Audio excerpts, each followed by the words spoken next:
Oh my, oh my, oh my, oh my. It is Monday, and we are so into our journey of self care. This past week was all about counting your blessings. And I have to tell you, my partner and I stumbled upon this series on YouTube called The World's Most Dangerous Roads. Yes, these are things that I dig and I'm into. And in this series, you're taken to different parts of the world, and in so many ways, right? Roads less traveled, the roads that I have not had to walk in my life, the challenges that I have not had to face. And they're stories about people and families and how they're finding their way in the world through one of the stories was about these drivers who have to travel a really treacherous road to go from a very isolated town into a little village to get supplies, and the back and forth of that. The journey of some family and a couple from El Salvador making their way to the United States. And boy, if ever a show will give you some perspective about your life and the blessings that you have and the things that are going well and the comforts that we have, it's a good one. It's a good one. So check it out. And, you know, that's never to discount the places in our lives where we feel stressed or strained, the challenges that we have. But again, the idea of counting our blessings is just a way. Ooh, the country accent really came out there, y'all. Did you hear it? Country blessings. So, man, it's just a way of not ignoring the things in our lives that need to be addressed, need to be worked out, but to keep things in perspective, which really supports us in staying out of states of hopelessness. And that's a theme and an idea that I'm going to be diving into more tonight in the monthly Adult Survivors of Child Abuse virtual support group. If you're not already signed up for that, I encourage you to get signed up for that. It's a donation-based group. No one is turned away for lack of funds.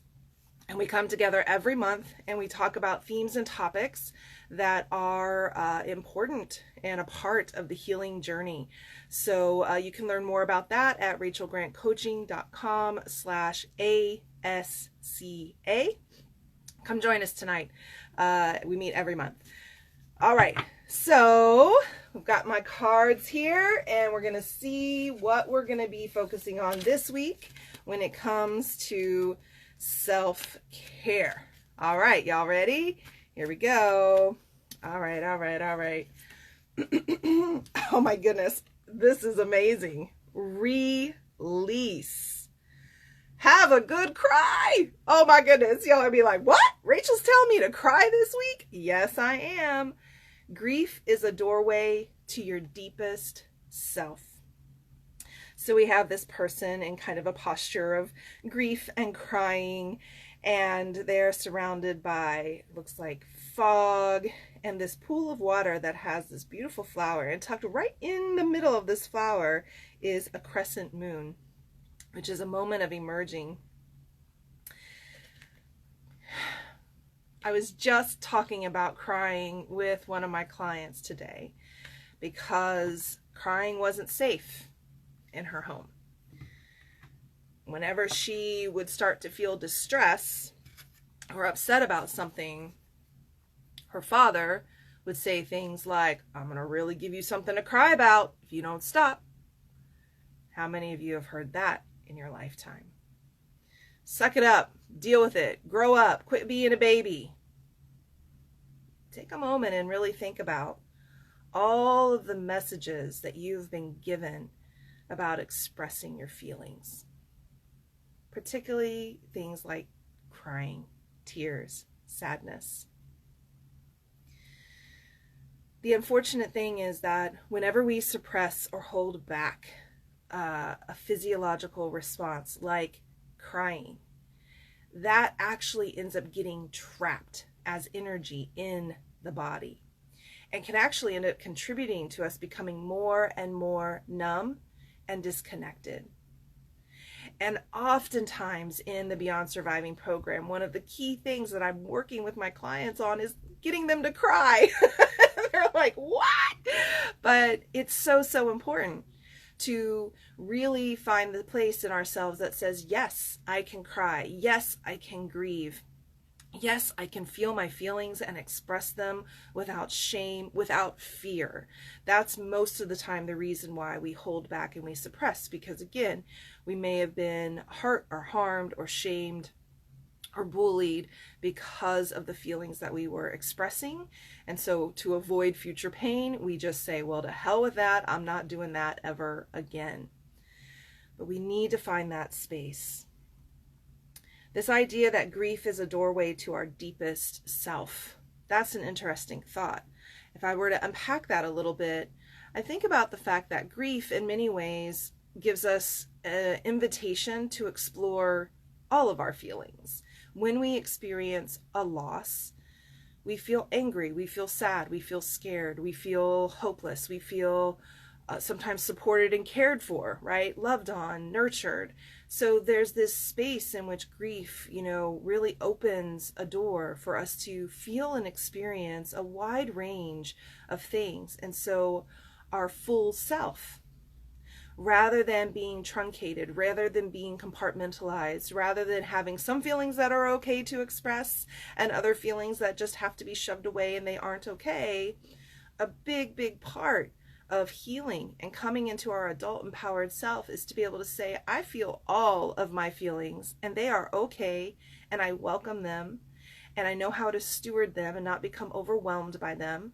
This is another big piece of the work we do in Beyond Surviving, because so many people, because they've suppressed and pushed away feelings for so long, have this false idea that if I really let myself start to feel, it's going to be just too much. And that's really not the case. With, process and support and mindfulness and nervous system regulation tools, being able to feel becomes doable. And of course, that is key to thriving, which is our theme of self-care. How do we thrive in this world? We can't thrive if we're numbed out, if we're detached, if we're disconnected from ourselves. We just walk through life like a zombie. And I did that for so many years. And I tell you what, sometimes feeling all the feels is, a process. But it's not overwhelming and it's not scary. It's so much more life-giving than you could probably even imagine if you're in that state of numbing. I know it was for me. I couldn't imagine what would be the benefit of feeling all these things that I've spent so much time trying to avoid.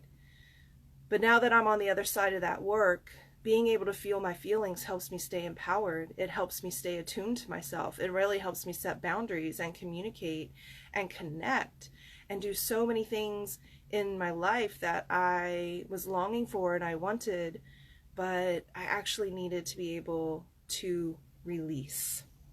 I needed to release.